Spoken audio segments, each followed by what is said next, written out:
Senhores, vamos lá. Dando seguimento ao evento, o segundo painel, ele foi nominado de provas no processo administrativo tributário, mas, na verdade, a gente vai contemplar dentro deste grande tema alguns artigos que vão tratar de prova, vão tratar de contraditório, vão tratar de nulidades, vão tratar de boa-fé, né, sanções processuais, eventualmente. E logo passo aqui ao tema que a mim coube. Primeiro, não é demais relembrar o ambiente em que vivemos, né, de sobrecarga, de judiciário, de instabilidade. Acho que isso é a premissa que talvez motivou uma alteração substancial no Código de Processo Civil. E não podemos falar de alteração do processo judicial sem relembrar o processo administrativo, né? Sabemos que o poder público é o maior demandante hoje, é quem abarrota os tribunais, e dos processos em que o poder público é envolvido, parte significativa dos processos em tramitação são execuções fiscais. E parte significativa das execuções fiscais tem seu embrião no processo administrativo, o lançamento de ofício. Então, se a ideia é da celeridade, é desafogar os 90 milhões de processos que tramitam no judiciário brasileiro, segundo dados do CNJ, em 2014 era 75 milhões, né? Isso é assustador, né? Esse crescimento geométrico, ele realmente aponta para um desfecho trágico. A gente tem que dar um dinamismo maior ao processo legislativo, fazer com que ele seja mais efetivo, fazer com que ele seja mais eficiente. Então, para mim, a eficiência é a palavra que norteia tudo isso que a gente está fazendo aqui, tudo isso que o CPC trouxe. Eu até brinco que, se eu tivesse um artigo para eleger no CPC, seria o artigo 8º. Ele acaba resumindo ali o espírito de tudo que se pretendeu trazer nessas novas alterações. Bom, indo diretamente aos pontos, deixa eu ver como é que funciona isso aqui. Eu vou começar por uma sugestão. Nós elegemos também alguns artigos, tá? Na verdade, o que eu acho que o mais importante aqui é ter a ideia, e, evidentemente, dentro de um contexto, de um sistema, artigos vão conversar entre si, né? Então, nós elegemos alguns artigos que possam melhor refletir a ideia que se pretende implementar e inserir nesse processo administrativo, num tribunal administrativo que exerce, sim, jurisdição, né? A intervenção do Estado na pacificação da crise, né? Jurisdição, ou dizer o direito, né? Inclusive definindo qual é o direito aplicável ao caso, de maneira definitiva, com efeitos de coisa julgada. Portanto, há, sim, jurisdição una, né? O próprio CPC fala em jurisdição civil, né? E a doutrina separa a civil da penal, né? Então, a civil é tudo aquilo que não é penal, portanto, inclusive, é tributária. E a gente passa aqui, começa pelo artigo 2b, que, na verdade, foi uma inserção que teria, basicamente, a ideia de reforçar aqui o contraditório, né?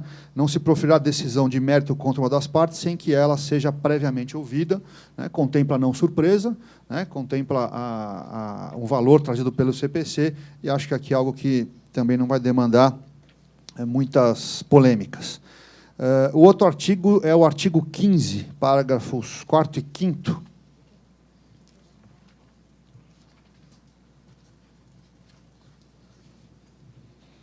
Os parágrafos 4º e 5º do artigo 15, a sugestão apresentada insere 2 parágrafos que conferem o direito ao contraditório na hipótese de uma retificação de julgado em que o relator ele vislumbrar uma potencial alteração do resultado do julgamento. Hoje em dia, a retificação ela se presta a esclarecer erro de fato, tão somente, mas não raras vezes ela tem aquele chamado efeito infringente, né? Não que isso não ocorra, em algumas situações ocorre, mas como o tribunal é formado por juízes são pessoas, e pessoas interpretam as normas de maneira distinta, de acordo com as suas convicções, com a sua formação, com a sua noção do que é direito, do que é certo, do que é errado. Alguns dos juízes caminham nesse sentido, mas, de fato, às vezes o processo metido a julgamento pode provocar uma reversão do resultado da decisão retificanda até por provocação em sessão, né? até por provocação e exceção. Então, aqui, a preocupação é que se não altere o resultado de uma decisão, alvo de uma retificação de julgado, sem que se ouça a parte contrária, prestigiando o contraditório. Essa é a ideia. Inclusive, aqui eu aponto que o contraditório pode até ocorrer em sustentação oral, caso o advogado lá esteja e ele assim deseje. Outro dispositivo, que é o artigo 19, parece que esse aqui é na minha opinião, um dos mais importantes, que diz respeito ao momento da prova. O processo administrativo estadual ele dispõe que a prova deve ser juntada no momento da impugnação, né? E a gente tem, dentro dos diversos ordenamentos que regem os processos administrativos, redações também diversas, né? A gente tem no CARF uma redação, TIT, CMT. E aqui qual que é a ideia? A gente se depara, invariavelmente, com situações bastante indigestas, em que o auditor fiscal tem 2 anos para auditar a empresa, ou fica 1 ano, 2 anos, 3 anos auditando a empresa, lavra um auto de infração e o contribuinte, às vezes, fica sabendo do que está sendo autuado por ocasião da notificação do auto de infração. E ele tem 30 dias para impugnar. E, nesses 30 dias, por vezes, a prova técnica, né, deve ser feita, e para que se atribua a ela um caráter probatório mais robusto, muitas vezes se recomenda a contratação de uma auditoria externa independente, né? Tem a obrigação de falar a verdade, né, e de assinar um laudo ali por um perito responsável, contador ou o que seja, e sabemos que em 30 dias é difícil até obter um orçamento de uma empresa séria de mercado, né? Se pegar começo de ano ainda, a época de auditar a demonstração financeira, você pode esquecer. Portanto, você ressalva, olha, eu vou juntar um laudo depois, né? E, invariavelmente, também esses laudos não são aceitos nem que juntados a posteriori. E situações absolutamente anômalas, né? Tivemos um caso emblemático de uma acusação de falta de comprovação de internamento na Zona Franca de Manaus. O contribuinte perdeu por não ter feito a prova, e ele, na sustentação oral em Câmara Superior, né? E eu vou fazer uma analogia com o STJ, quer dizer, prova nova, o STJ não é órgão para apreciar prova nem nova e nem velha, né? Ele aparece lá com a declaração de internação da SUFRAMA. E agora? Eu, Câmara Superior, vou dizer que eu vou aceitar essa prova, mas a prova não é nova. A declaração já existia lá atrás, ele simplesmente trouxe, bom, não pode juntar, eu vou constituir o crédito tributário com base num documento que eu estou vendo que ele existe, juntado na Câmara Superior, e, portanto, vou convalidar, por aspectos eminentemente processuais, a constituição de crédito tributário natimorto, né? Demos uma solução salomônica, fizemos uma construção, uma reconstrução do que está escrito lá, juntamos o documento, abrimos o contraditório e mandamos voltar para a Câmara de origem para ela rejulgar, enfrentando a prova que ele juntou depois, né? Foi esse o desfecho, né? E teve mais algum caso nesse sentido, né? Teve um caso do inquérito policial de falsificação de guia de pagamento de imposto na importação e etc. Exatamente. Então, a ideia qual que é? A ideia do item 19 aqui foi justamente tentar adaptar o artigo 435, né? Talvez ampliando um pouquinho mais a possibilidade de anexar provas no momento posterior, em relação a fatos estarem conhecidos, acessíveis ou disponíveis, né? Parece que isso é interessante. Não, o documento é velho, o fato é velho, ok, mas eu não sabia que esse documento existia, ou eu não tinha acesso a ele porque estava com o meu contador que sumiu e eu não achei na oportunidade, etc. E tudo isso, evidentemente, faz menção, como no CPC, que faz menção ao artigo 5º, na lei do processo administrativo faz menção ao artigo 16A, ou seja, sendo ponderado pelo julgador a aceitação ou não daquela prova a qualquer tempo, considerando a boa-fé, evidentemente, da parte litigante. Isso serve para ambas, evidentemente, né? Essa seria uma alteração interessante. Ah, mas isso não é feito? Você acabou de dizer um caso aqui. Ok, isso é feito por uns, talvez não por outros, né? E a gente também se depara, dentro de um contexto de isonomia, situações absolutamente inaceitáveis à luz desses novos valores. Há 2 empresas principais de monitoramento, de rastreamento de carga, né, em São Paulo. Ambas foram autuadas porque recolheu o ISS, né? Ambas recorreram ao TIT num mesmo momento, num lapso temporal, ali, um problema de uma operação específica. Ambas recorreram, uma ganhou na Câmara A e a outra perdeu na Câmara B, né? A Fazenda recorreu na que perdeu, o contribuinte recorreu no que perdeu, nenhum dos dois recursos foi admitido, falta de paradigma. Então, consolidamos um trânsito em julgado em favor de duas empresas concorrentes e em sentidos absolutamente antagônicos, né? Ou seja, nós temos que inserir na nova norma proposta elementos de proteção contra essas injustiças, né? Na que o contribuinte perdeu, obviamente que ele vai ter opção de ir ao judiciário. Na que a Fazenda perdeu, a situação está consolidada, definitiva, operada a coisa julgada e, portanto, consagrada uma falta de isonomia, uma desigualdade que pode romper, inclusive, aspectos concorrenciais bastante relevantes. Estou errado, Dantas? Então, na verdade, tem esse contexto também. E aí, essa questão da aceitação da prova, a preocupação sempre, como eu disse, né? O juiz não pode ser escravo da lei, né? Nós temos ali uma lei que diz que tem que se juntar nos 30 dias, senão, caso fortuito, força maior, que eu vou no Código Civil, e se não acontecer o terremoto, enchente ou que o valha, eu não posso juntar, né? O juiz não pode ser escravo da lei, mas também não pode ser dono da lei, né? Eu acho que tem que ter essa ponderação, e a ponderação ela é regida por esse critério de bom senso que nós tentamos inserir, aceitando ou não, de acordo com as circunstâncias fáticas, sempre fundamentadamente e atentando para a boa-fé. Outro dispositivo, o artigo 20, nós incluímos aqui, na dispensa de provas, fatos notórios, né, que não havia na legislação anterior, e o inciso 4º, em cujo favor milita a presunção legal de existência ou veracidade, né? Aqui a gente simplesmente importou ipsis literis a redação do novo CPC. No artigo 25 também eu fiz um apontamento aqui, deixa eu ver se eu me lembro. Bom, a questão aqui, eu acho que talvez o Jonathan vai falar, que é a questão da diligência, né? Está no teu campo. Muito bem. Artigo 26 também é importante. O artigo 26 nós não fechamos a redação, mas o artigo 26 diz a questão do livre convencimento, né? Os órgãos de julgamento apreciarão livremente as provas, devendo, entretanto, indicar expressamente o motivo do seu convencimento. O Rodrigo, já teve palestras do Rodrigo, a professora Isabela também, e a questão do livre convencimento, me parece que o CPC, a palavra livre foi extirpada, né?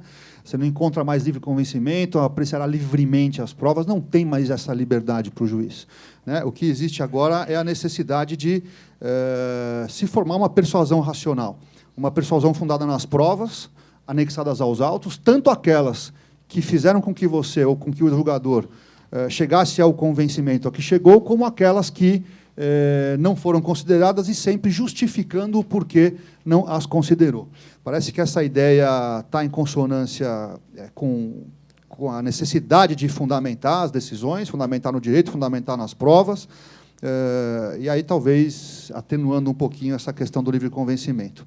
O 27A eu vou pular, depois eu volto nele. Eu também apontei aqui o artigo 44, o artigo 44, que diz respeito à sustentação oral, é isso? Sustentação oral. É um direito do advogado realizar a sustentação oral. O contribuinte ou recorrente esqueceu de pedir a sustentação oral no recurso. Ele esqueceu, né? Sabemos que a atuação no processo administrativo não é privativa de advogado. Muitas vezes a própria parte oferece o recurso, né? Ela não sabe que tem que pedir sustentação oral. E aí, no meio do caminho, contrata um advogado. Mas você não pediu, então você não pode fazer sustentação oral. Ah, mas tem que pedir no recurso, ok. Mas eu entrei depois, mas a lei está lá, está engessada. E vai falar por 15 minutos. Ou seja, tal como acontece no CARF, né, eu acho que é assim, você chega lá, manifesta interesse e pronto. Eu tenho esse direito, né? Qual é o prejuízo? Se o compromisso do processo é no sentido de buscar a verdade, uma primazia pelo enfrentamento do mérito, pela identificação do fato jurídico tributário, por que é que eu vou restringir isso? Não é verdade? Então, aqui, a ideia seria remodelar, acaba com aquela história de que tem que ser no recurso, uma semana antes, 15 dias antes, 24 horas, subestabeleceu, mudou, morreu. Gente, cheguei lá, tenho poderes, eu posso sustentar, e eu acho que assim a gente simplifica e fica, talvez, mais em paz.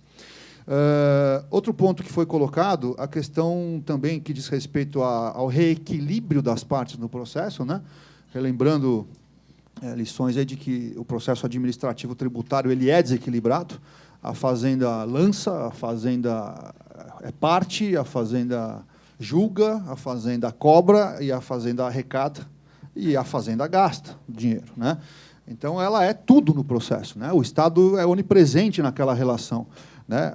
Às vezes a representação é parte, às vezes é fiscal da lei, às vezes participa dos debates. Ou seja, há necessidade, acho que está alinhado com o espírito do novo Código, reequilibrar essa relação. Reequilibrar essa relação. Por que tem reforma de julgado para a Fazenda e não tem para o contribuinte? Né? E se a decisão contrária à jurisprudência firmada nos tribunais, contrariamente ao interesse do contribuinte? A Fazenda pode apresentar reforma ao contribuinte? Não. A Fazenda participa, como bem colocou o Júlio, ela participa dos debates. Dos debates. Né? O advogado, por vezes, está presente, faz sustentação oral, os debates se iniciam, a representação fiscal pede a palavra. Né? O Dantas fez isso várias vezes, com muita propriedade, traz elementos lá que são de extrema relevância, que nos fazem repensar, às vezes, posições já assumidas. O advogado quer, depois de julgamento, o advogado quer falar, não, doutor, você já fez sustentação oral. Falo, mas eles falaram aqui, não, tem que ficar brigando se é questão de fato ou não. A vantagem é que você pode falar questão de fato, e ele só vai descobrir se é ou não depois que você já falou, né? Então, a gente sempre fala que é questão de fato, mesmo que não seja. Mas, mesmo sendo questão de fato... Pois nós nos deparamos com juízes que são mais ou menos rigorosos nesse tipo de intervenção. Então, a proposta aqui é o seguinte, se a representação fiscal, que participa dos debates, sentada lá junto com os demais julgadores, pedir a palavra e se manifestar, automaticamente o advogado, se lá estiver, ele tem direito de também falar. Levanta a mão, não é questão de fato, não, eu só vou falar porque ela falou. Né? Eu acho que a gente talvez restabelece esse reequilíbrio, e essa foi a tônica da modificação proposta aqui no artigo 50. Muito bem, só para fechar aqui, eu não estou contando o meu prazo, então, por favor, se eu já estou no limite. Né? O último ponto aqui que eu talvez acho que mereça uma reflexão maior é o artigo 27A. O artigo 27A ele trata do poder outorgado ao julgador para reduzir ou relevar a penalidade. É o 527A do regulamento. Isso é uma norma de competência que atribui ao julgador o poder de reduzir penalidade, né, naquela atividade que eu chamei de moderação sancionatória. O Júlio vai falar no Congresso do IDEP sobre dosimetria, não sei se você vai falar um pouco sobre esse aspecto, mas, primeiro que você vê as decisões todas, e na pesquisa que fiz aqui na GV, peguei as decisões de 2 anos inteiros, mais de 800 decisões, e as decisões, não vou aplicar, muito embora sejam presentes os requisitos, não tem dó, não tem falta, não tem simulação, não há dano ao erário, não há antecedente, mas é uma faculdade legal, não vou reduzir. Não é faculdade nenhuma. Não é faculdade. O juiz tem faculdade, ele tem o dever de enfrentar, e se os requisitos estiverem presentes, habilita o julgador a enfrentar no campo da moderação sancionatória, mas aí eu já atravessei aquela barreira de avaliar se aquela sanção imposta ela tem conotação que possa lhe atribuir o caráter de razoável, proporcional, isonômica, eficiente, de modo a fazer com que o contribuinte seja realmente penalizado. E essa avaliação ela passa não só pelo comportamento, que eu digo que é um juízo que se faz na primeira parte da norma, mas em relação também à dosimetria, ou essa moderação, de saber se a sanção, naquela intensidade, atinge os efetivos objetivos da sanção. E a sanção tem efeitos múltiplos, tem finalidades distintas, prevenção, efeito pedagógico, enfim, você tem uma infinidade de objetivos sancionatórios, e esse exercício o juiz deve ser feito. Agora, aí o contribuinte vem e fala, não, mas eu vou aplicar menos ou mais porque por conta do porte do contribuinte. Interessante, eu encontrei decisões que dizem o seguinte, olha, o porte do contribuinte, por ser uma empresa grande, eu vou manter a multa num patamar mais elevado. Aí o outro vem e diz, por ser uma empresa grande, eu vou manter a multa num patamar mais baixo, porque a empresa grande tem auditoria, conselho fiscal, controle de CVM, quer dizer, o critério é absolutamente distorcido. Né? E o que é porte? O faturamento, mas faturamento representa a capacidade contributiva, se for essa a intenção. Né? A empresa tem um faturamento enorme, a Oi tem um faturamento enorme, né? A maior RJ que se tem notícia, né? 50 bilhões de reais. Ah, não, a outra tem um faturamento pequenininho, mas tem um patrimônio gigantesco, ou seja, há distorções desse conceito. Então, o artigo 27A objetivou tirar do regulamento do ICMS essa norma de competência, norma secundária, que atribui ao julgador efetivamente realizar essa dosimetria ou essa moderação sancionatória, e nós tentamos aqui estabelecer critérios mais objetivos, passo a passo, para que antecedente fiscal, patrimônio, todos os demais requisitos que a lei anterior trazia possam ser ali, talvez, colocados de maneira mais clara, de modo a permitir que os julgadores, de uma maneira mais equalizada, possam efetivamente exercer esse papel. É isso, obrigado. Vou passar aqui ao Jonathan para prosseguir. Bem, primeiro, bom dia a todos. Eu já me manifestei antes, mas disse que os agradecimentos e homenagens de praxe faria nessa sentada. Efetivamente, assim, acho que esse projeto da GV e do MDA é um projeto que não só o seminário já demonstra quão bem sucedido é. E nisso eu quero agradecer ao Salus, que me convidou lá na nossa reunião de conselho do MDA para participar, a Tatiane, a Juliana, enfim, a todos que fazem parte da GV e também compartilharam de vários momentos. A gente, acho que fez 7 reuniões, mais ou menos, sobre a matéria. Temos outras mais para fazer, sem dúvida nenhuma, e refletir antes do próximo seminário, em novembro, que já foi anunciado. E os debates, assim, revelam uma preocupação muito grande em relação ao status atual do processo administrativo. Acho que o projeto talvez se inicia pensando, digamos assim, em adequar a legislação estadual ao novo CPC, mas eu acho que a coisa tem tomado um rumo talvez até maior amplitude. E isso é curioso, que ele é simétrico, digamos assim, à experiência que a gente teve, ou pelo menos que eu tive, enquanto da Comissão de Revisão do Regimento Interno do Conselho Municipal de Tributos na gestão passada. Iniciou-se a revisão do regimento interno apenas para alguns pontos específicos de recursos que foram criados, novas competências que foram dadas ao Conselho, e acabou com uma mudança realmente muito mais profunda, inspirada no novo Código de Processo Civil, mas que, sem dúvida nenhuma, vai ser objeto de novas reflexões. A nossa presidente Regina, o nosso vice-presidente Murilo estão aqui para ir sempre abertos, digamos assim, a esses novos debates, assim.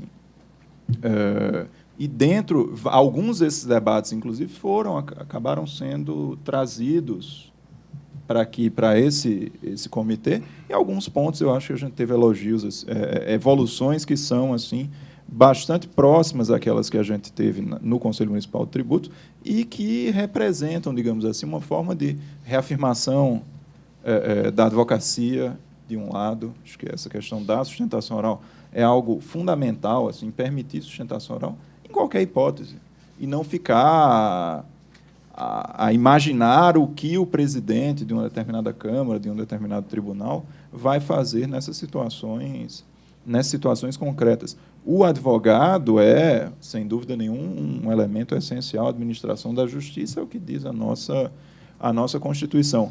E a própria Constituição não faz distinção entre processo administrativo e processo judicial, no artigo 5º. Não há distinção entre essas jurisdições. E não havendo diferenças em relação a essas jurisdições, me parece que, primeiro, dentro da linha do que a Juliana disse, é uma jurisdição, sim, apesar do que o Fachin disse no precedente citado na primeira palestra. E, segundo, as prerrogativas dos advogados e as prerrogativas dos julgadores precisam ser preservadas também a partir dessa perspectiva. É claro que a gente trabalha com a ideia de imparcialidade, independência.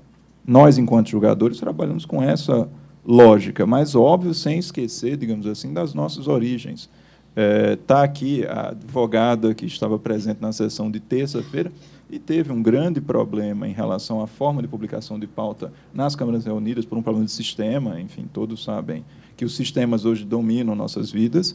E foi necessária a intervenção dos conselheiros também para tentar intermediar o diálogo entre a presidência, os advogados, e acho que isso é extremamente salutar para que o tribunal evolua de uma maneira que atenda, digamos assim, esses interesses e essas defesas das prerrogativas. Acho também que a gente vive um novo momento com o novo Código de Processo Civil, que tem um reflexo profundo na jurisdição administrativa por conta da forma dos honorários sucumbenciais. Acho que a Fazenda Pública, de forma geral, as procuradorias municipais, as procuradorias estaduais, as representações fiscais, estão muito mais preocupadas com julgamentos que distorçam, digamos assim, entendimentos consolidados. Acho que, de parte a parte, todos têm se preocupado com isso. Até mesmo porque os números não mentem. Eu conversava com o Rodrigo, com o Júlio antes da sessão, e digo, tem algumas coisas que a gente tem de usar esse pragmatismo às últimas consequências.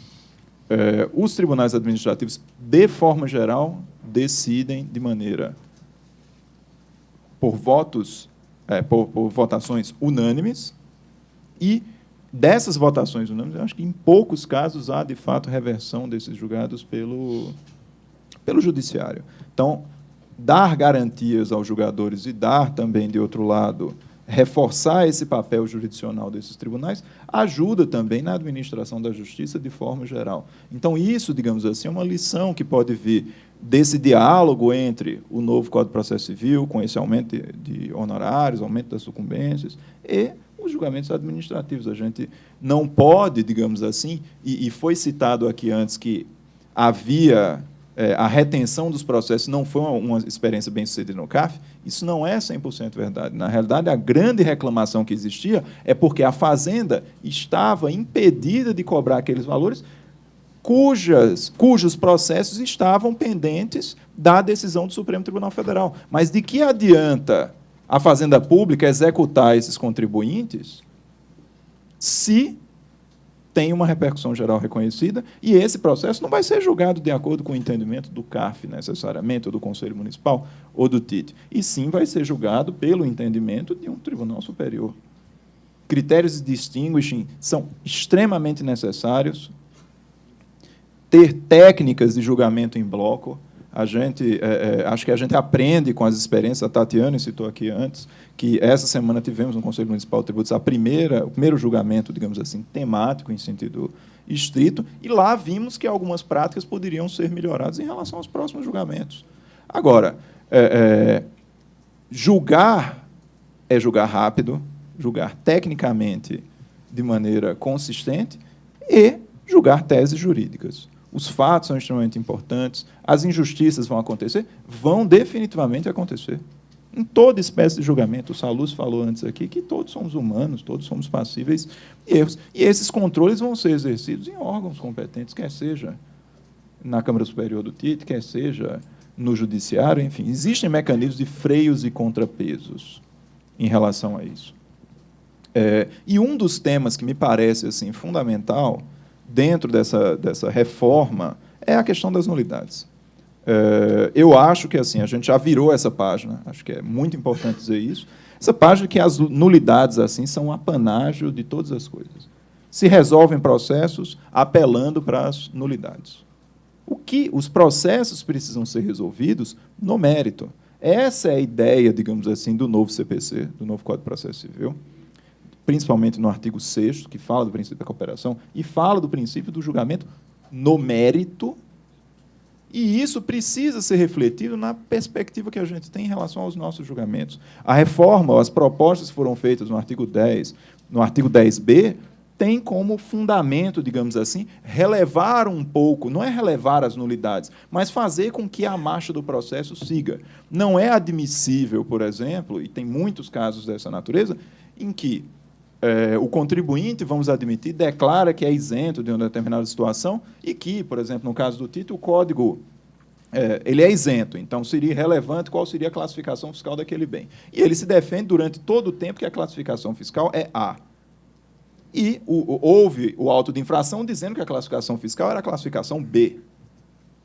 Chega lá na frente, o tribunal diz, não, então o contribuinte tem razão e é B. Ele não é isento e a classificação é a classificação A. Aí, não, mas há nulidade porque é uma alteração do critério jurídico que foi utilizado.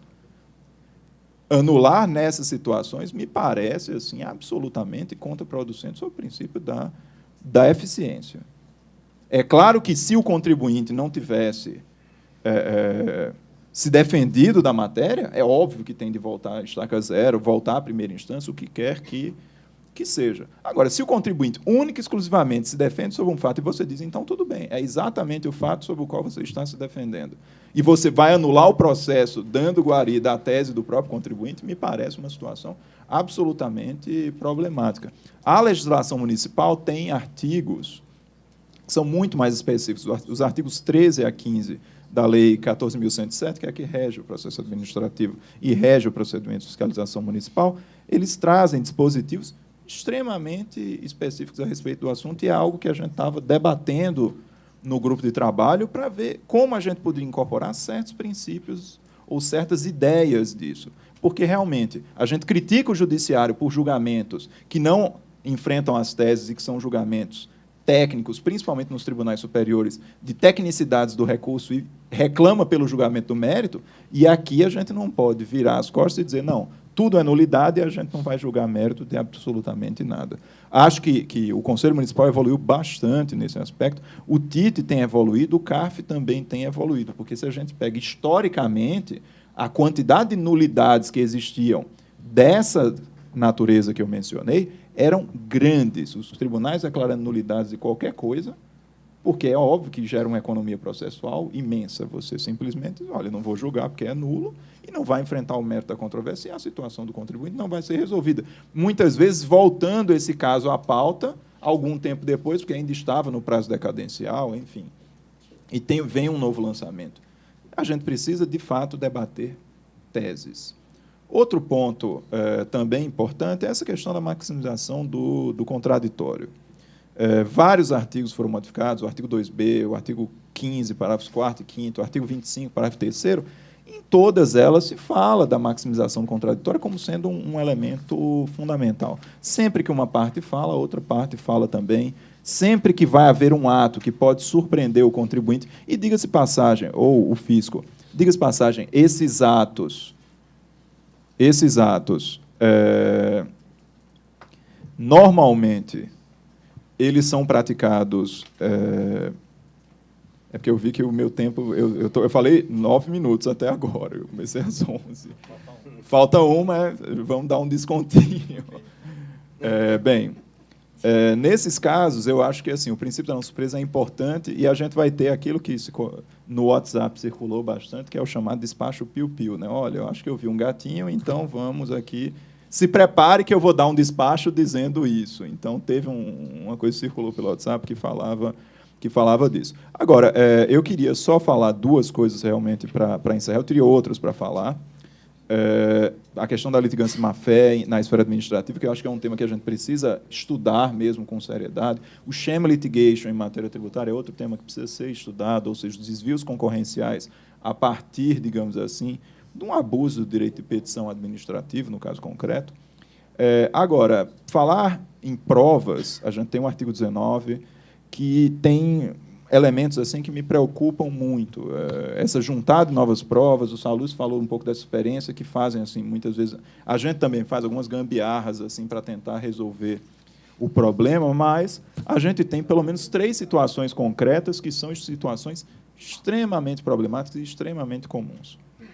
Que é óbvio que a fiscalização não pode fiscalizar todo o contribuinte de maneira absolutamente integral. Isso é humanamente impossível, principalmente em grandes empresas.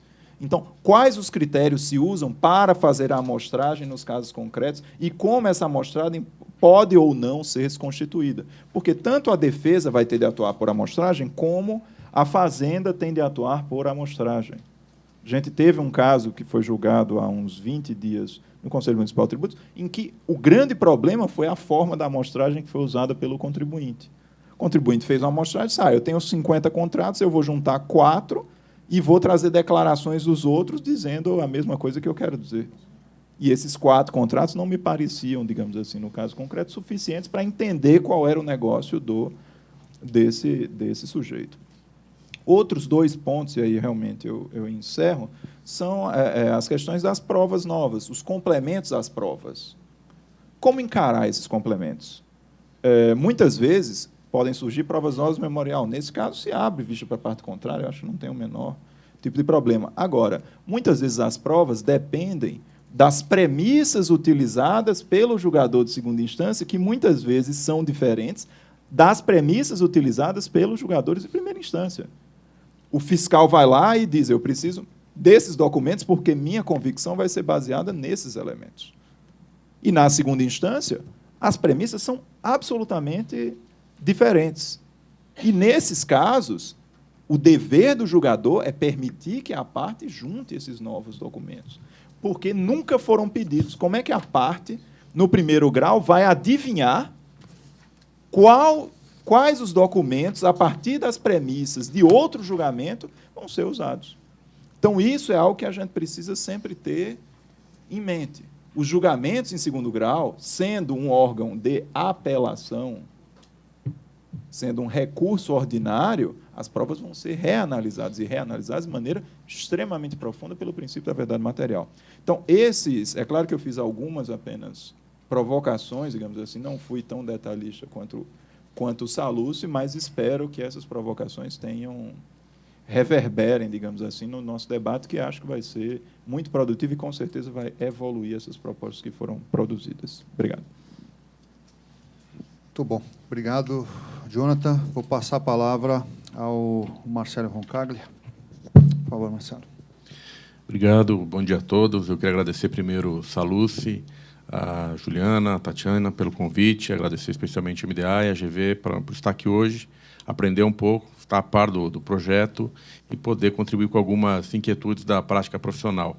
Eu, quando ouvi o Paulo falando no primeiro painel, eu me senti muito na posição dele, como advogado atuante, vendo as dificuldades, ouvindo aqui juízes, contando também o lado deles, do qual a gente é muito sensível e procura também estabelecer um bom diálogo para que esse projeto vá adiante e tenha um resultado que seja útil a todos. Bom, em direto ao ponto, eu tenho breves comentários, é que a questão que mais me preocupa é a questão da diligência. O novo Código de Processo Civil foi, acho que, extremamente feliz em determinadas passagens, nas quais se combateu a jurisprudência defensiva que os tribunais superiores tinham, que evitava entregar a jurisdição a todo custo, porque você assinou em caneta cor-de-rosa, você não vai ter o recurso conhecido. Então, isso tudo é muito difícil na prática profissional, e acho que algumas dessas medidas do novo Código estão sendo introduzidas no projeto. Eu acho isso excepcional. Também entrega de jurisdição, una administrativa, mas também jurisdição, pacificação de controvérsias. Agora, quando a gente vai olhar um pouco sobre a questão das diligências, o que eu vejo? Eu achei o artigo 19, com a possibilidade de juntada de documentos em qualquer momento, excepcional, mas eu acho que ainda não satisfaz plenamente nem o interesse público, nem o interesse privado. E aqui, antes de entrar no ponto diretamente, eu só queria lembrar o seguinte: todo mundo sabe que o Brasil é o paraíso do tax compliance, é o país que, segundo o estudo do Banco Mundial, mais tempo se gasta para se cumprir com obrigações acessórias. Se fala lá em 2.600 horas, acho que é um exagero, acho que aquilo lá não está bem colocado, mas a gente não pode se orgulhar da nossa situação. Então, as empresas elas demandam um grupo de pessoas enorme para fazer tudo o que é necessário para cumprir com obrigações tributárias. Tem algumas empresas que têm mais gente em compliance que em business. É difícil de acreditar, mas é verdade. E aí o que acontece? A gente vê lá o volume de informação, de documentos que as empresas têm é brutal. Chega uma fiscalização, como mencionou o Sallusti, às vezes demora 2 anos, chega-se no final e fala, bom, agora você tem 1 semana para me apresentar documentos dos últimos 5 anos. E aqui eu vou fazer referência a uma situação concreta que eu vi lá no escritório, um assunto que está no TIT ainda, que se refere ao cancelamento de compras em caixa de supermercado. O que acontece? A pessoa, o consumidor, vai lá comprar produto, na hora de pagar, desiste. Desiste porque não levou carteira, porque achou caro, ou porque o código lá está errado. Enfim, tem muitas razões. O que o caixa faz? Cancela a compra e, naturalmente, aquele valor não é sujeito ao ICMS, porque não teve venda. Aí chega o fiscal e fala, você tem 1 semana para me mostrar todas as bobinas da loja dos últimos 5 anos. Aí está lá, vem lá o funcionário, passa o dia vendo bobina, abrindo lá para tentar achar os cancelamentos, porque ele não aceita o arquivo magnético, ele quer ver a bobina. E, em 1 semana, não dá. O auto é lavrado, em 30 dias também não dá.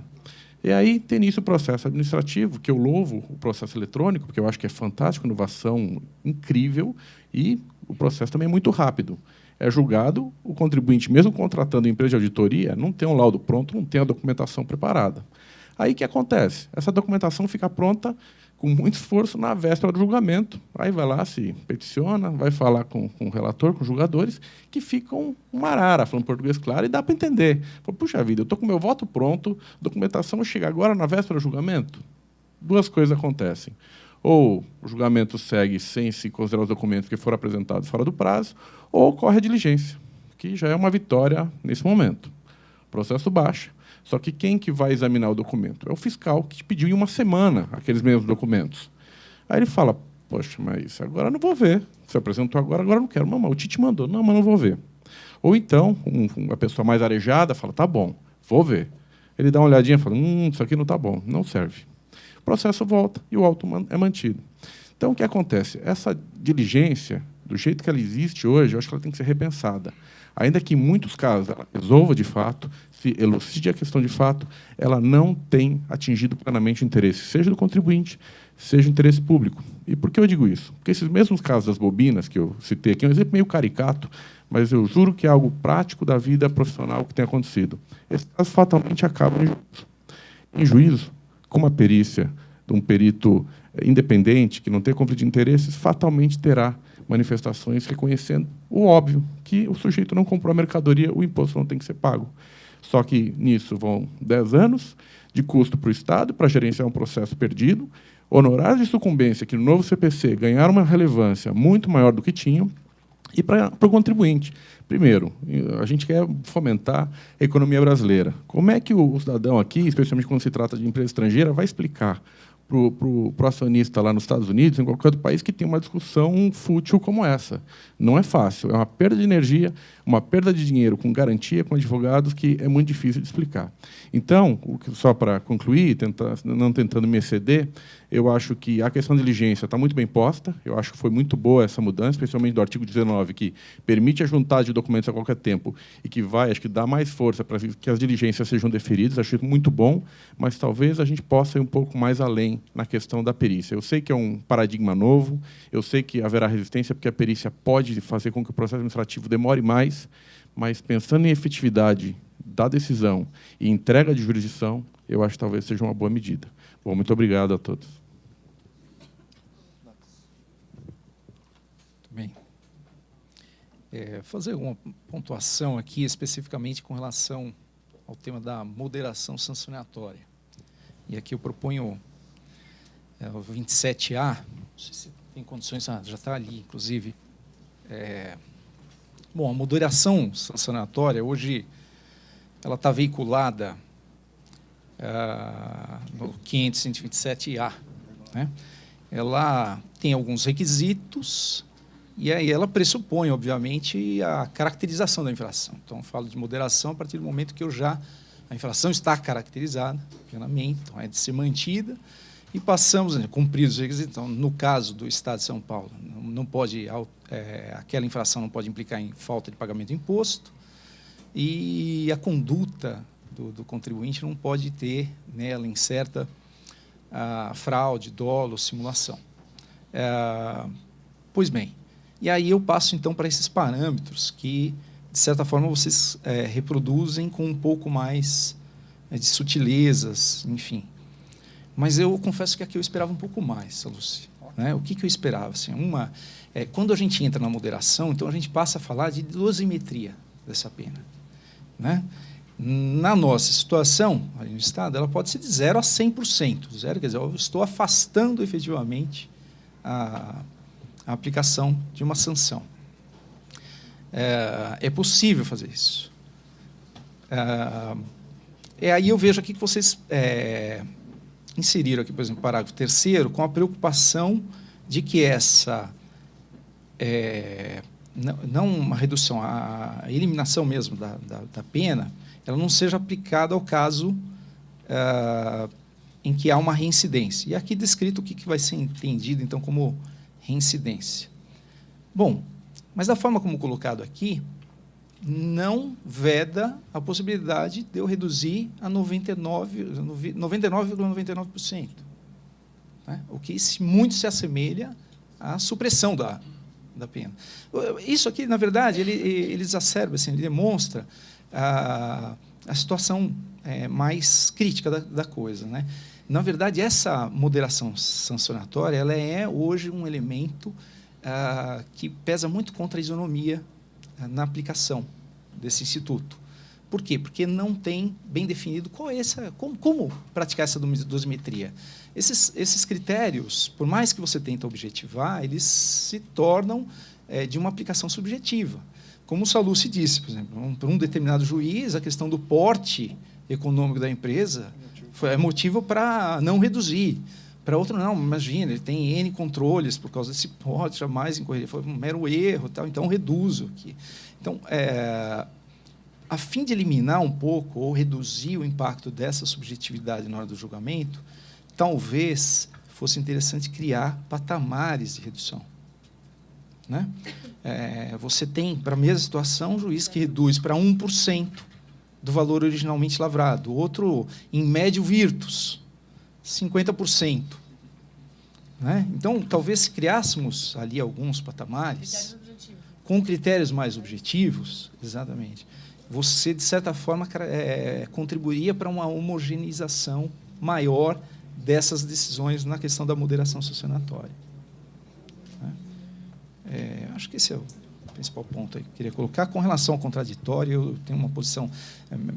colegas, outros fazendários, não concordam muito com isso, mas eu sou muito favorável à ampliação dessa possibilidade, a possibilidade do advogado participar, sim, dos debates, mas sempre guardando a quem está presidindo a sessão, né, a possibilidade de gerir isso, dessa gestão, porque é complicado, a gente sabe dos abusos também que ocorrem. Da mesma forma, nesse mesmo sentido, também me preocupa um pouco a juntada de documentos extemporâneos, sem que se faça um cotejamento do porquê e da forma como esses documentos também são apresentados. Né? Muitas vezes isso é utilizado como forma protelatória. Né? O contribuinte traz uma série de documentos, uma massa imensa de documentos, praticamente humanamente impossível para o juiz, né, para o julgador, então isso tem que ser levado a uma área técnica através de uma diligência, e até para ele vai ser difícil, mas muitas vezes o contribuinte faz isso sem, quer dizer, joga aquela massa, eu costumo dizer assim, ele trouxe o palheiro e diz para você, juiz, encontre a agulha. Né? Isso também, então tem que se preocupar. Quer dizer, que com cada operador do direito tem que cumprir a sua tarefa. Exatamente, um dos princípios que estamos trazendo. Só para não perder aí a oportunidade, na realidade, inclusive, teve um caso concreto que o advogado tentou justamente isso. Era um processo com 60 e poucos volumes. Aí se pediu, olha, separe, por favor, as notas fiscais apenas desse serviço que era prestado no caso concreto. Aí o advogado foi e fez o quê? Juntou mais 7 caixas, que eram as 7 caixas. Aí a gente baixou em diligência e fez, olha, você faz o seguinte, ou você cumpre a diligência da forma que foi feita, ou seja, a premissa é apenas esse serviço vai ser considerado. Traga os quadros com os dados tabulados, dizendo a quanto vai cada um dos autos infrações, faça o seu trabalho, eu não posso fazer. Eu acho que o limite, na realidade, a gente não pode fazer o trabalho de um lado da representação fiscal e do outro lado do advogado. Agora, a gente precisa dar ao advogado e dar à representação fiscal os elementos a partir das premissas que a gente vai julgar. Muitas vezes até eu recebo advogados e eu sou considerado meio direto demais, assim, porque eu falo, isso aí eu não concordo, isso vai perder, ou, enfim, eu não vou votar com você. Eu falo na lata que eu acho que é melhor, porque o advogado já sabe o que vai esperar, porque eu queria que me tratassem assim, não dizer, olha, obrigado pelo memorial, tal, muito prazer. Você, pelo menos, dá a oportunidade para os dois lados, para que ele possa procurar algum argumento que seja mais convincente. Perfeito. Obrigado. Geralmente, quando o juiz começa a te elogiar, é que você vai quebrar a cara, né?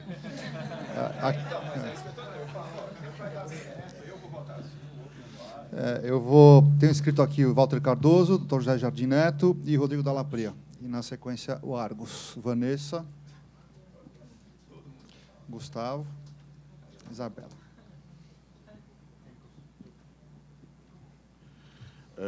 Bom dia, Eduardo. Agradeço a você o convite, a participação. Um evento fantástico, uma discussão fantástica realizada aqui na GV, o MDA com uma participação muito bacana. E tem um grande mérito isso aqui hoje, porque você discutir legislação tributária com o fisco é uma coisa muito complicada. Em todo o país, o fisco tem uma participação muito forte nos órgãos legislativos. E, por conta disso, a relação acaba sendo desequilibrada. Ter uma discussão dessa aberta numa entidade como a Getúlio Vargas, como a Faculdade Getúlio Vargas, como a GV, coloca esse tipo de exame, esse tipo de discussão em outro patamar. Lembro que a legislação atual de 2009, a legislação do Tite, quando foi aprovada em 2009, envolveu até reuniões secretas na Assembleia. Eu digo isso porque eu pude participar. A história da sustentação oral, ela ser mantida, foi de uma complexidade absurda. E a máquina do Estado é, de fato, muito forte. Então, fazer uma discussão dessa, aberta, em que os representantes do Estado podem participar, da administração pública, coloca essa discussão num nível diferenciado. Essa evolução com relação à juntada de provas a qualquer momento é fantástica.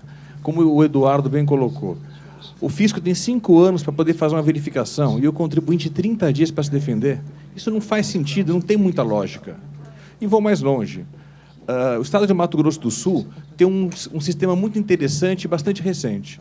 Quando o contribuinte é autuado, ele também é cientificado para, se quiser, fazer o pagamento do débito, da irregularidade, sem multa, 150%, sem a multa punitiva, mas com a possibilidade de simplesmente fazer o pagamento. A ideia do Mato Grosso do Sul não é só arrecadar, mas permitir que o contribuinte também se regularize.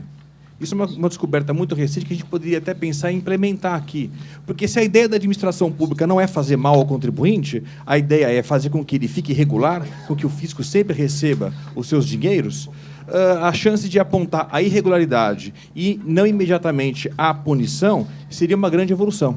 Então, é uma situação que já acontece no Mato Grosso do Sul e que a gente poderia considerar aqui nos próximos debates para implementar e evoluir também a legislação do Estado de São Paulo. O ponto que mais me chama a atenção aqui, bom, a expressão moderação sancionatória eu achei ótima. Dosimetria de pena é uma coisa fantástica. Exemplos de autuações absurdas, sem conteúdo, sem prejuízo com relação à obrigação principal, acho que todo mundo conhece aqui. Então, uma autuação por uma entrega de documento ou uma operação sem um documento correto gerar uma autuação de 4 milhões não faz sentido para ninguém. Nem para o brasileiro, muito menos para o investidor estrangeiro. O investidor que coloca dinheiro no país, em 6 meses, 1 ano, 1 ano e meio, recebe uma autuação muito superior àquilo que foi investido. Não tem muita lógica com relação às punições que a gente vê no sistema atual. Mas o que mais me chama a atenção aqui, e aí eu vou ser bastante breve, é o artigo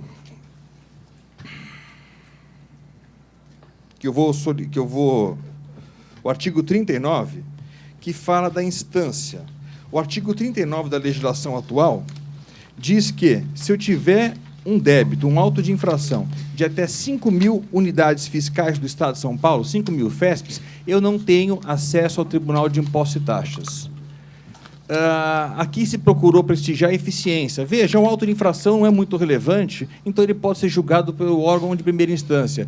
O julgador, em primeira instância, examina a defesa e, no recurso, reexamina a defesa. Não faz muito sentido. E aí a ideia de supressão aqui, eu tenho 2 argumentos. Um muito forte constitucional, porque, como o Jonathan também colocou, o devido processo na esfera administrativa e judicial tem o mesmo patamar, está cravado no rol do artigo 5º, eu não tenho como separá-los.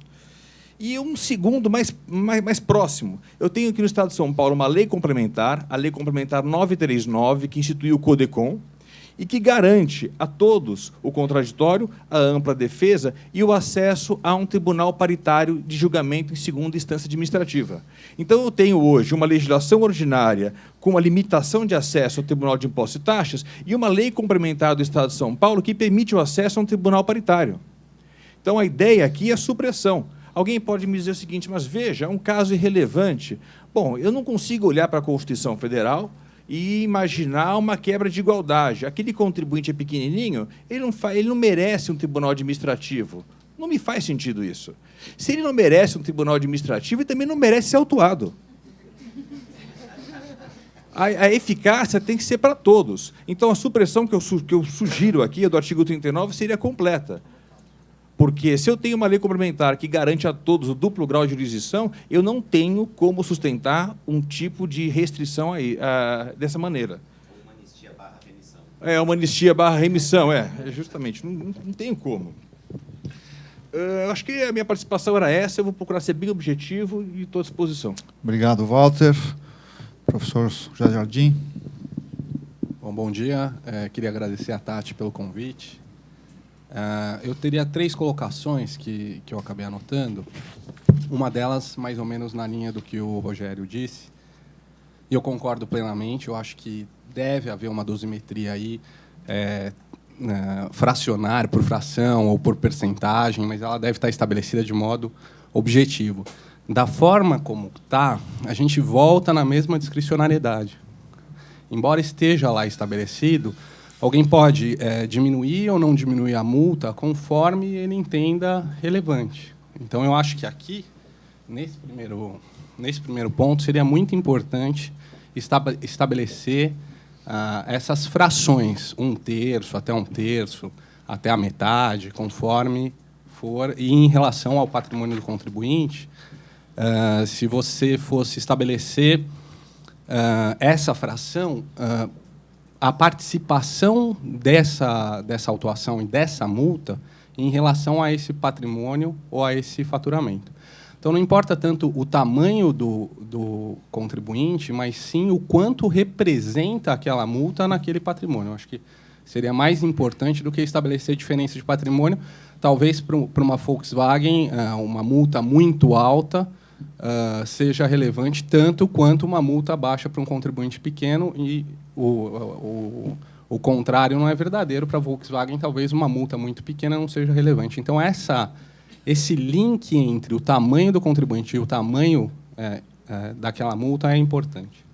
Em relação à boa-fé, eu teria a dizer algo parecido, né? A gente teve essa mudança, é uma mudança muito relevante no Código de Processo Civil. Os juízes, eu posso falar por eles, gostaram muito da possibilidade da aplicação da multa de até 20%, mas a sugestão não traz a multa aqui. E aí fica uma letra vazia. Se eu tiver aí uma punição, seja do fisco ou do contribuinte, por má-fé ou litigância de má-fé, se eu não tiver a previsão da punição, esse artigo 16 é letra morta. É só falar, olha, se vocês quiserem cooperar, se vocês quiserem realmente falar conforme os fatos, está ótimo. Se vocês não quiserem, ganha um ponto negativo. Então, eu acho que aqui é necessário, sim, a previsão da multa, até porque eu não posso aplicar para a sanção subsidiariamente o CPC. Então, eu não tenho como aplicar aqui subsidiariamente o CPC. Ou eu estabeleço a multa aqui, ou vira a letra morta. E a última questão que eu queria colocar, e talvez aqui eu divirja da grande maioria dos senhores, não é exatamente em relação às provas, mas eu não vi no próximo painel, eu queria só adiantar essa questão. Em relação às câmaras paritárias e a presidência da Câmara por contribuinte e pelo fisco. Porque eu divirjo nesse ponto, e talvez da maioria dos senhores. Há um desequilíbrio natural quando você tem câmaras paritárias. Então, é natural isso. Ainda que o julgador se aproxime mais do centro após um tempo de participação no CARF, isso acontece bastante, e mesmo do fisco ou do contribuinte se aproxime mais do centro, há esse desequilíbrio natural. Se eu faço presidências alternadas, eu não resolvo o desequilíbrio. Na verdade, eu crio situações ainda mais anti-isonômicas. Por quê? Porque a Câmara que é presidida por um contribuinte vai ter decisões muito pró-contribuintes e a Câmara que é presidida pelo fisco muito pró-fisco. Qual é o problema que eu vejo nessa divergência grande que a gente vai ter? A Fazenda não pode recorrer. Então, às vezes, eu tenho lá uma questão que está para ser resolvida no judiciário, às vezes o judiciário até está sendo mais favorável ao fisco, e quando eu falo fisco, é o erário. Então, a gente está falando do interesse de toda a população, enfim, de todo mundo que paga impostos. Então, eu tenho lá uma decisão do judiciário que pode ser favorável à fazenda, e lá no tribunal administrativo a questão já gerou coisa julgada. E vai gerar a situação que o Eduardo Sallusti falou, vai gerar, sem dúvida nenhuma, situações de empresas concorrentes com decisões completamente contrárias. Então, eu vejo com bastante reticência, eu sei que essa é uma briga antiga do contribuinte para ter presidências alternadas ou que isso seja modificado, mas eu vejo um problema, por quê? Porque o processo não é idêntico para a fazenda e para o contribuinte. E por que não é idêntico? Porque a fazenda termina ali. Então, o que não foi resolvido no judiciário, eu resolver antes contra a fazenda por uma Câmara que é paritária, eu acho problemático, justamente por conta desse grande desequilíbrio. Mas eram essas as colocações que eu só uma resposta específica do grupo de trabalho. Em relação à multa, a gente não colocou a multa, e isso foi motivo de debates assim, bastante acalorados, porque havia dúvida sobre a competência da legislação estadual para estabelecer essa multa. Então, já que é uma multa processual, então assim, a dúvida ficou: a gente pode utilizar o CPC de maneira subsidiária e aplicar no procedimento administrativo supletivamente, ou a gente tem competência de outro lado para criar essa multa? Então, por conta disso é que é algo que a gente imagina que vai discutir durante esse determinado período para encontrar algum fundamento jurídico, justamente para não deixar esvaziado. Perfeito. Posso fazer só um ponto rápido também com relação... Só um ponto rápido. Essa questão da paridade em câmaras alternadas, talvez em alguns tribunais, por exemplo, no TIT, exista a possibilidade do recurso, porque normalmente isso ocorre nas câmaras baixas e a Fazenda sempre pode recorrer para a Câmara Superior, que é quem uniformiza a jurisprudência. Então, talvez esse efeito negativo não exista. É bem interessante colocar isso. Previsto esse tipo de recurso, existindo a possibilidade da uniformização, talvez, de fato, a gente tenha, desde que não haja alternância também na Câmara Superior. Porque aí, se tiver essa alternância na Câmara Superior, a gente resulta na mesma questão da anti-isonomia. E especialmente, ressalvando nesse ponto, essa questão de quando as questões foram já levadas ao judiciário e não foram resolvidas. Então, eu vejo bastante preocupação nisso, mas, de fato, ameniza muito desde que a Câmara Superior não tenha essa alternância. Muito bem colocado. Eu vi alguns tribunais que, em todos eles, a Câmara Superior é presidida pelo fisco. Então, Olha, eu vou tentar manter a ordem aqui. Só uma breve consideração intervenção da professora Tatiana. rápida, obrigada. Só para não perder o gancho do que o Jardim falou, a gente discutiu muito, de fato, a questão da multa, como o Jonathan mencionou, e, para além da questão da competência, acho que tem uma questão procedimental que dificulta a aplicação, e aí seria legal escutar as ideias, que seria a seguinte: em primeiro lugar, qual seria o destino dessa multa? Porque é uma receita. Né, que vai para quem? Porque o CPC prevê que vai para um fundo de melhoria do judiciário. Para onde iria essa receita? Segundo lugar, como ela seria executada? E, terceiro lugar, qual seria o valor? Então, a gente ficou com muitas dificuldades. O Zalaf ainda agora aqui mencionou que, de fato, não fica só você não vai ganhar uma estrelinha. Mas como operacionalizar isso? Se alguém tiver alguma ideia, seria bem bacana de a gente discutir, porque a gente perdeu uma tarde discutindo isso, né? Doutor Rodrigo Dalla Pria. Enfim. Boa tarde a todos. Boa tarde ou bom dia ainda? Bom dia ainda. Ok. Bom dia a todos. Eu agradeço imensamente ao convite da professora Juliana, do professor Eduardo, da professora Tatiane. Eu estou falando baixo.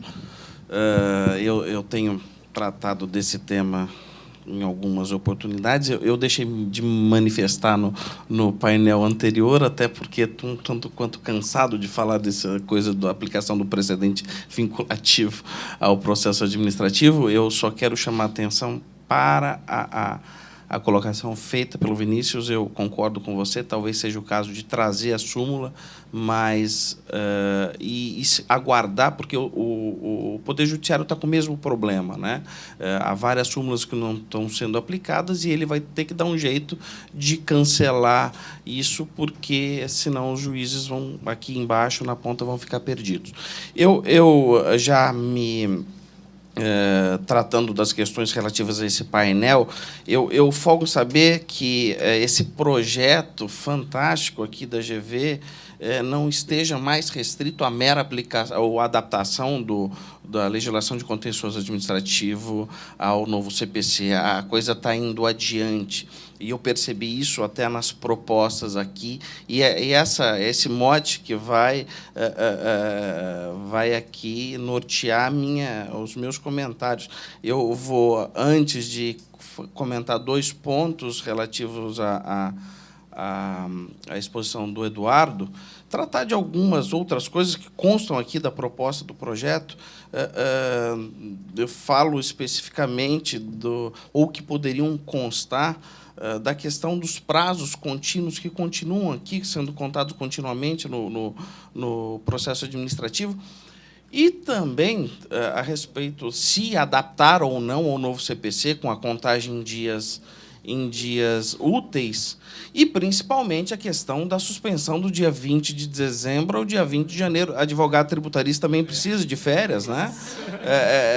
Não só os outros. Eu acho que é uma belíssima oportunidade.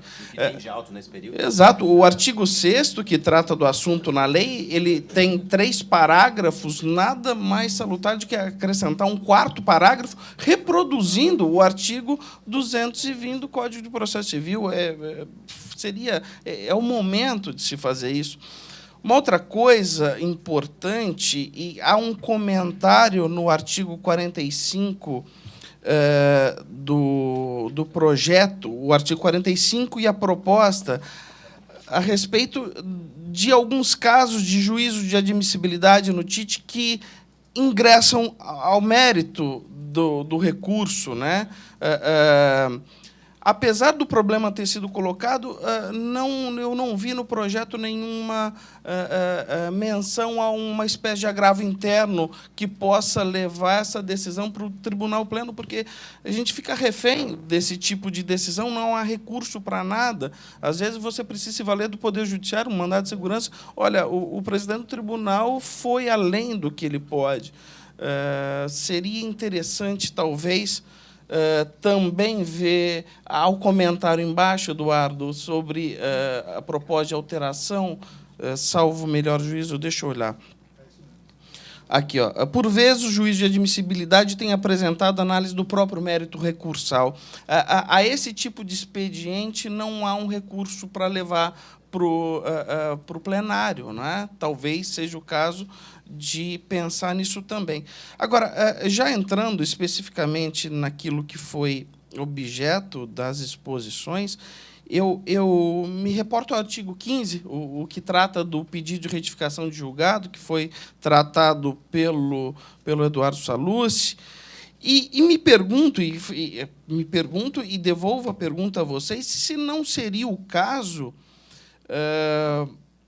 de aperfeiçoar o pedido de retificação de julgado, dando a ele a vocação que ele realmente tem, que é de uma espécie de embargo de declaração, ou seja, acrescentando ao erro de fato a omissão, a obscuridade e a contradição como motivos, como critérios de conhecimento desse PRJ, até para tentar sanar aquilo que foi posto no primeiro painel, das possibilidades de aplicação automática de precedentes, transformando o PRJ numa espécie de embargos de declaração, tem-se a possibilidade da parte fiscal ou contribuinte contestar esse tipo de equívoco quanto à aplicação de eventual precedente vinculante de forma em casos em que não há identidade fática, né? Por fim, eu trato aqui de algo que eu também tenho falado, que é a questão da paridade de armas, e que o Eduardo tratou bem sobre, especificamente sobre essa condição, essa prerrogativa da representação fiscal, que é efetivamente parte no processo. Ela é advogado. A representação fiscal é uma coisa interessante. Ela tem uma natureza que mistura funções de Ministério Público com a função de advogado. Em alguns contenciosos administrativos de alguns estados, essa função é exercida pela Procuradoria, né? No Estado de São Paulo, não. O procurador ele tem assento, quando tem, como juiz. Aqui, não. E, tendo essa função híbrida, né, também como advogado do Estado, ela deveria ter os mesmos direitos do representante da parte. Eu não sei se é o caso, como está proposto aqui, por uma questão de administração da sessão de julgamento. Quem é presidente de Câmara sabe o quão difícil, às vezes, isso pode ser, de se dar oportunidade ao advogado ou à parte de replicar toda e qualquer intervenção da representação fiscal. Talvez fosse o caso de criar uma réplica de sustentação oral, como existe nos outros tribunais administrativos. Ou seja, se o advogado da parte fala 15 minutos em sustentação oral, teria representação fiscal 15 minutos para se manifestar. Isso geraria um ambiente de ordem dentro da sessão muito maior do que talvez essa proposta tal qual ela vem plasmada aqui no projeto. É isso. Muito obrigado, Rodrigo. A representação fiscal tem direito à sustentação oral, né? Hoje. Parece que tem, mas além da SO, ela ainda participa dos debates lá. Só para seguir, exatamente, para seguir aqui na ordem, já em vista do adiantado da hora, doutora Vanessa Domene.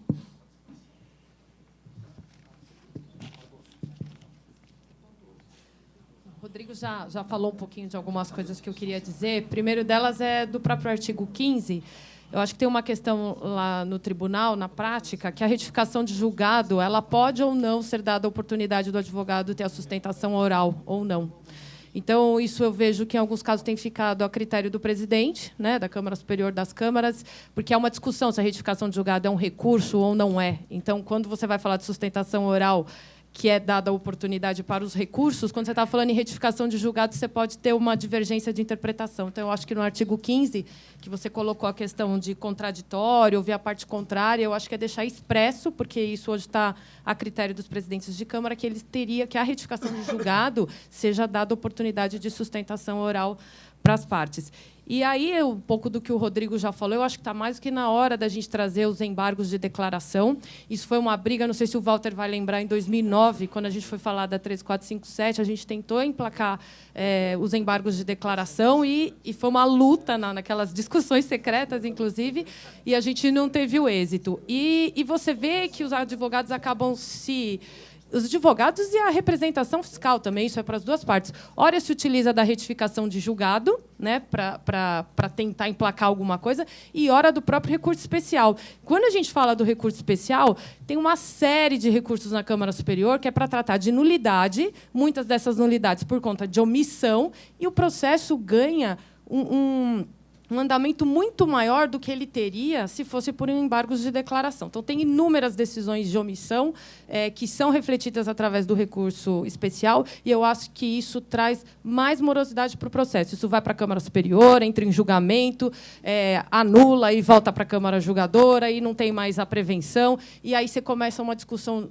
novamente, e então você novamente inicia uma discussão e perde um prazo absurdo. Um tempo absurdo.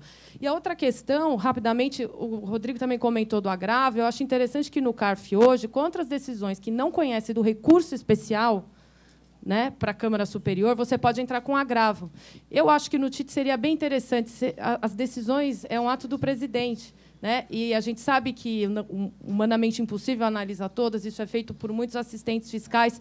Você pega o caso de boa-fé, Quantos casos não são conhecidos, não vão para o conhecimento da Câmara, exatamente porque eles entendem que é reexame de provas. Mas aí você vai ver o recurso a fundo, não é reexame de provas, existe uma tese. E isso não teve nem a oportunidade de ser objeto de julgamento pela Câmara. Então, no CARF, recentemente, teve essa mudança através do agravo. Eu acho que também é algo que a gente poderia pensar em implementar. Muito obrigado, doutora Vanessa. Professor Gustavo Amaral. Bom dia a todos. Queria agradecer aos organizadores do evento o convite. Eu estou aqui com uma missão incumbida pelo Aldo, ele me deixou uma colocação em relação à prova. Preciso de um tempo, eu não sou fazenda, mas preciso de um tempo em dobro. Primeiro ponto que ele deixou aqui para mim, pediu para colocar, aliás, o único ponto, na verdade, é uma relação entre prova emprestada versus instrução do processo administrativo, né? Não é só o uso e a apresentação da prova emprestada, principalmente, evidentemente, quando ela é documental, mas também a prova emprestada que é feita no curso do processo, na linha da possibilidade de produção de prova a qualquer tempo, busca da verdade material, etc. Especialmente quando essa prova nem é tão prova assim. Ela é, muitas vezes, uma decisão externa que impacta ou que traz resultados, ou deveria trazer resultados ao julgamento. Aí o caso clássico, a questão nem é no âmbito administrativo estadual, pelo menos o exemplo que ele deu, é da pejutização, ou seja, não há reconhecimento de vínculo na Justiça do Trabalho, mas o fisco insiste na esfera administrativa na cobrança das contribuições sociais, naquela mesma relação, sob premissa de que existe o vínculo. Ou seja, até que ponto, pelo que eu pude entender dele, depois qualquer coisa, embargos de declaração, direto a ele, né? Enfim, até que ponto isso não poderia ser tratado agora, nesse momento. E aí, sim, já falando aqui em meu nome, segundo ponto é verdade material. Eu acho que está mais do que na hora da gente enfrentar esse problema, que não é fácil, mas enfrentar um pouco de peito aberto, ou seja, temos o jargão da verdade material na mesa o tempo inteiro, ninguém abandona a fala, e eu, se eu não me engano, ouvi isso agora de manhã do Argos, né, de que o processo administrativo busca a verdade material. Todos nós sabemos, não adianta constituir um crédito que vai nascer morto, e isso é perda de energia, e não há dúvida, mas, ao mesmo tempo, nós temos, como o Rogério colocou muito bem aqui, nós temos um mau uso dessa verdade material, né? Pelo menos da busca dessa verdade material. Quando se dá o palheiro e manda buscar a agulha, já é um ganho. Muitas vezes se dá parte do palheiro, ou o palheiro vem a conta-gotas, né? E o julgador fica desesperado. Até o desesperado ele ficava no passado. Hoje em dia ele não toma conhecimento e julga.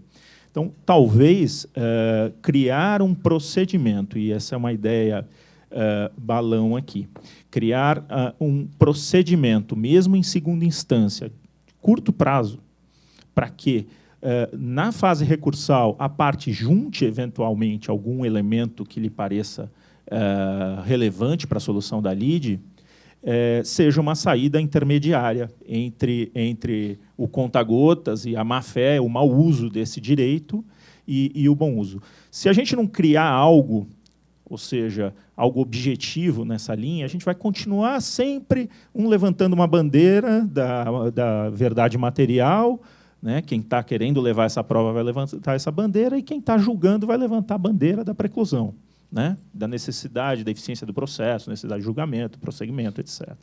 Então, seria o mesmo raciocínio em termos normativos, em termos no plano de norma, que se propôs aqui, o próprio Rogério também propôs, para a dosimetria da pena, ou seja, vamos fazer uma dosimetria do tempo de produção de prova em algumas instâncias, ou algo do gênero. Enfim, é uma ideia para balão mesmo, para ver o que se pode evoluir daí, né? O segundo ponto é livre convencimento versus abandono do poder, do dever de fundamentar, né? Ao meu ver, nós devemos proteger e enaltecer o livre convencimento a respeito das provas para qualquer julgador, desde primeira instância ou Câmara ordinária que vai apreciar aquela situação fática. O nosso ponto, o ponto frágil é que, muitas vezes, o mau uso do livre convencimento ele escamoteia uma deficiência de fundamentação, o que é outro problema. Então, eu quero que o julgador seja livre para apreciar a prova e acho isso essencial para que ele possa exercer seu mistério, mas eu quero que ele fundamente e diga exatamente por que ele está desconsiderando a prova ou por que ele está considerando aquele fato provado em vista dos elementos. Aquelas frases que servem para qualquer caso, que a gente está cansado de ver, inclusive no judiciário, do tipo, o contribuinte juntou a prova, folhas 10 a 1530, de que ele recolheu os tributos. Quer dizer, qualquer coisa desse tipo não é efetivamente uma fundamentação apta a justificar aquela aplicação. Um ponto que eu, pelo menos, não percebi aqui, e que já está em discussão judicialmente, pelo menos tem tese, etc., e não é novidade, mas que talvez pudesse ser encampada aqui, é a questão da aplicação de multa quando o caso é decidido por voto de qualidade, né? Então, se eu tenho uma solução pró-fazenda por voto de qualidade, cabe a aplicação da multa. Há quem se diga que, se havia dúvida e a dúvida teve que ser solucionada por um voto de qualidade, nos termos do CTN, não cabe a multa. Então, talvez seria mais um ponto para pensar e para discutir dentro da linha da dosimetria, né? E, finalmente, ao mesmo tempo, também a questão da dosimetria encontra um problema que me parece quase insolúvel. Pelo menos o direito tem uma dificuldade enorme, me parece, para solucionar. Os deveres instrumentais, como o Roncaglia colocou aqui, os deveres instrumentais no Brasil batem recorde, são altíssimos, né? As obrigações acessórias, etc., temos custos de conformidade altíssimos mundo afora. Eles são altos na mesma proporção, na mesma proporção desses deveres, as multas têm que ser, porque se economicamente, isso é uma triste realidade para o contribuinte, mas se economicamente for mais barato eu pagar a multa do que cumprir o dever, é evidente que eu não vou cumprir esse dever instrumental. Isso é uma lógica econômica que impera independente do direito, a não ser que o direito crie mecanismo de ir agravando essa multa para chegar numa solução em que voltamos a uma multa alta para compelir a uma obrigação também custosa, né? Então, achar esse equilíbrio seria o ideal. E o último ponto, só para não deixar sem um contraponto em relação ao meu amigo Jardim, enfim, eu acho que a paridade não traz esse problema, pelo menos não me parece me trazer esse problema, porque a alternância da presidência nas câmaras, ela, além de saudável, ela é feita por julgadores experientes. Ninguém chega num tribunal e já senta a presidência, né? Lógico que está suscetível a alguns desvios, como qualquer tribunal, né? Como qualquer coletivo, qualquer colegiado. Mas não me parece que ter assento um representante dos contribuintes na presidência de uma Câmara significa uma tendência dessa Câmara a decidir em pró dos contribuintes. Talvez eu esteja sendo ingênuo, mas, enfim, senhores, só uma questão de... A gente tem mais 3 pessoas inscritas e estamos com o horário já invadindo a último painel já há algum tempo. Então, eu pediria um pouco de brevidade. A professora...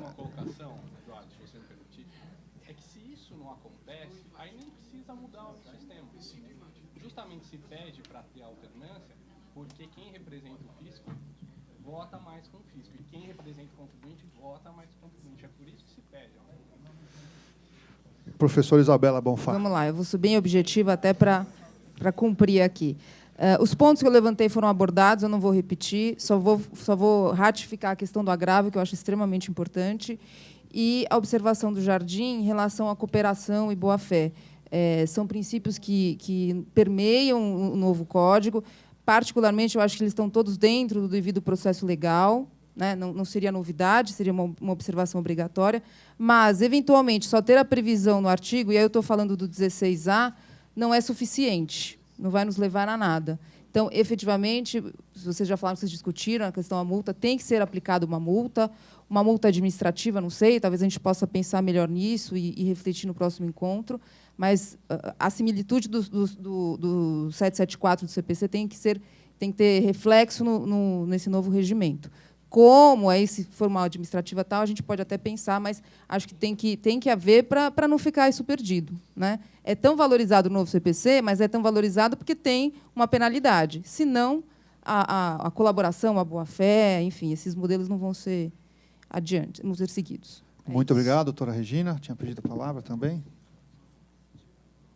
Aí o doutor Júlio, a gente já fecha, e eu vou passar para o Zalaf, que ele é grande e está me olhando feio, que eu estou ficando com medo. Não, vou ser muito breve, prometo.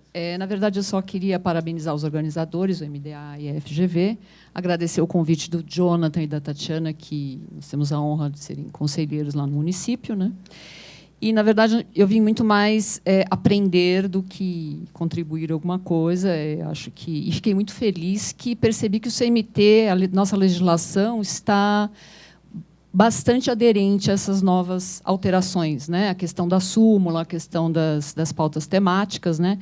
E, por fim, queria me solidarizar aqui com o Rogério Dantas, que era meu colega de Fazenda Municipal, nós perdemos para a Fazenda do Estado, e esse problema da presidência das câmaras, né, é sempre muito difícil. Eu ouvia dias atrás um advogado foi falar comigo, ele falou: eu sou conselheiro do Tite, Deus me livre cair numa câmara cuja presidência seja do fisco, né? Falei, nossa, né? Falei, puxa, nunca tinha pensado nisso, porque também é uma responsabilidade muito grande para a gente. Mas eu acho que isso, o Rogério tocou bem no ponto.